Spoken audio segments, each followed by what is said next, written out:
Hello everyone, this is me Anha and welcome to my Anha's blog. কি অবস্থা সবার? সবাই কেমন আছেন? আর আজকে একটা লং ভিডিও নিয়ে আসলাম। র্যান্ডমলি ফুল ডেতে কি করি সেই ভিডিওটি নিয়ে আসলাম ব্লগ আকারে আর কি আপনাদেরকে আমার অসুস্থতার দিনগুলো কিভাবে পার হয়েছে সেই জিনিসগুলো দেখানোর জন্য।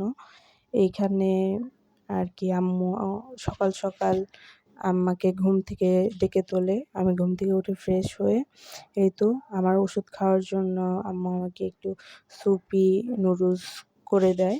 কারণ ডক্টর আমাকে আর কি পানি জাতীয় যে খাবারগুলো আছে যেমন সাগুর যে স্যুপ টাইপের খাবার, সাগুদানা এমনকি নুডলস আর কি স্যুপ আকারে এই খাবারগুলো বেশি বেশি খেতে বলে। তো আম্মু সেগুলো রেডি করে দিচ্ছিল। আর এই যে পানি খেয়ে আমি ওষুধ খেয়ে নিচ্ছিলাম।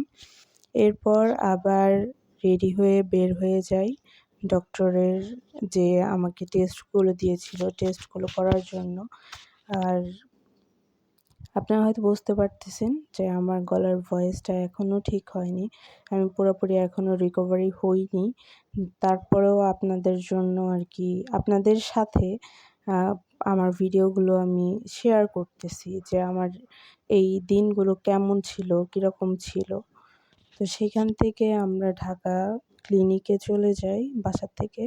আর এখানে প্রচুর পরিমাণে লোকজন ছিল, সিরিয়াল ছিল টেস্ট করার জন্য। এরপর আমার সিরিয়াল চলে আসে, এমনকি আমাকে যে সিটি স্ক্যান রুমে নিয়ে আসা হয়। এখানে আমার সিটি স্ক্যান করানো হয়। আর এই তো আমি রুমের কিছু ভিউ নিয়ে নিচ্ছিলাম। এখানে যারা কম্পিউটারে বসে থাকে সে আমার ডিটেলস জানতেছিল। এই যে এইভাবে সবার সিটি স্ক্যান করানো হয়, আমারটাও ওইভাবেই করানো হয়েছে। আমি এখানে ডিটেলস বলতেছিলাম তাকে যে আমার কি প্রবলেম হয়, সেই প্রবলেমগুলো বলতেছিলাম। এরপর তারা জানায় যে ২-৩ ঘন্টা টাইম লাগবে রিপোর্টটা আসতে। তো এর জন্য আম্মু বলে যে এখন আবার বাসায় যাব, আবার আসতে হবে, ডক্টরের কাছে যেতে হবে। তাহলে একবারেই সব কাজগুলো করে নেই। তো আম্মু ব্যস্ত টাইম পার করার জন্য এখানে বাদাম, বুট কিনে খাচ্ছিল, আমাকেও কিনে দিয়েছিল। বলতেছিল যে এদিকে আসো, হাঁটাহাঁটি করি, সময় কাটাই, তারপরে রিপোর্টটা নিয়ে একবারে চলে যাবনি। এখানে একটু আর কি ভুল হলো। এখানে টাঙ্গাইল সদর হসপিটাল যে ছিল সেইটার ভিতরে আমরা এসে কিছুক্ষণ বসে থাকি। এমনকি এই সদর হসপিটাল পুরোটা ঘুরে ঘুরে দেখছিলাম। আপনাদের সাথে সেই ভিডিওটাও শেয়ার করব। আর সন্ধ্যাবেলায় প্রচুর পরিমাণে ক্ষুধা লেগে যায়। এখানে নতুন একটা রেস্টুরেন্ট দেখতে পেলাম। আর রেস্টুরেন্টের ভিতরের এনভায়রনমেন্টটা খুবই ভালো ছিল। আম্মু মালিক পক্ষ যে তার ওয়াইফ এমনকি তার সাথে কথা বলতেছিল। তারাও খুব ভালো মানুষ।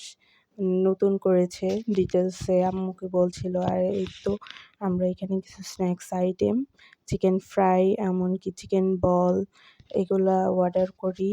আম্মু খাচ্ছিল, দেন আমি টেস্ট করছিলাম, খাচ্ছিলাম। আমার কাছে খাবারগুলো বেশ ভালোই লাগছিল। আর সবথেকে বড় কথা যে পেটে ক্ষুধা থাকলে হয়তোবা সবকিছুই ভালো লাগে। তো এইখানে বসে মানে মা-মেয়ে কথা বলতেছিলাম আর সময় পার করছিলাম। কারণ ২-৩ ঘন্টাও দেখা যায় যে অনেক সময় অনেক লং মনে হয়। তো সেটাই হচ্ছিল আমাদের সাথে। খাবারগুলো বেশ ভালো লাগছিল। আর লাস্ট মোমেন্টে দেখা যায় যে আমি চিকেনের যে হাড়গুলো সেগুলোও আর কি খাচ্ছিলাম। সলিড মাংসর থেকে আমার কাছে আর কি হাড় জাতীয় যে গোশগুলো আছে সেটা চিকেন হোক বা গরুর হোক ভালো লাগে আমার কাছে। তো এটা আসলে কে কোনভাবে দেখবেন সেটা জানি না। বাট আমি আসলে পছন্দ করি, আমার কাছে ভালো লাগে। তো সেটাই আর কি আমি বসে বসে করতেছিলাম। এরপর আম্মু বলতেছিল যে আমার ছোট ভাইকে বাসায় রেখে আসছে, ওর জন্য পার্সেল করে নিয়ে যাওয়ার জন্য। তো এইখানে আর কি এই যে ফ্রোজেন কাজী ফার্মের যে খাবারের আইটেমগুলো ছিল, এখানে সব ফ্রোজেন তাদের এখানে পাওয়া যায়। এখানে লাইভ কিচেনের মাধ্যমে তারা রান্নাবান্না করে। এখানে সবাই এসে একটু দেখতেও পারবেন যে তারা কি করতেছে বা আপনার খাবারটা কিভাবে প্রিপেয়ার করতেছে। আর আমি আমার ছোট ভাইয়ের জন্য এইখান থেকে এই যে খাবার অর্ডার করি। এইখান থেকে তাদের যে কি আইটেম আছে আমি এগুলো একটু দেখছিলাম।